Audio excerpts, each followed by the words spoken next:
Welcome to the Banker Lamp. Please enjoy the video. You're starting now. Open the Calendar app and make sure iCloud Calendar is enabled so events sync. Once done, confirm your default calendar and time zone to avoid missed meetings. Create your first event by tapping the plus button, add a clear title, choose date and time, and type a location so travel estimates work. Make sure permissions for contacts and reminders are allowed. This helps autofill attendees and locations and keeps data consistent across devices, which is why we set those before adding many events. Now you refine events. Add attendees to send invites and use notes for agendas. This ensures everyone has context. Once attendees are added, set repeat rules for daily, weekly, or custom occurrences, then add one or more alerts plus travel time so you're reminded earlier when needed.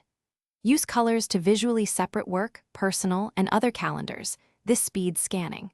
If you need to share availability, add a shared calendar or accept invites from mail. This makes collaborative scheduling straightforward and reduces double bookings. Finish by reviewing your day and syncing. Use Siri or a widget to add quick events and confirm calendars are visible across your iPhone, iPad, and Mac so nothing is missed. If you migrate, export, or import, Ike's files for bulk moves, otherwise rely on iCloud for continuous sync. If events don't appear, check iCloud status, ensure internet is active, and verify calendar accounts are enabled. As a quick fix, pull down to refresh, sign out/in of iCloud, or restart the app to force a resync. Thanks for watching. If this was helpful, leave a like and consider subscribing. See you next time.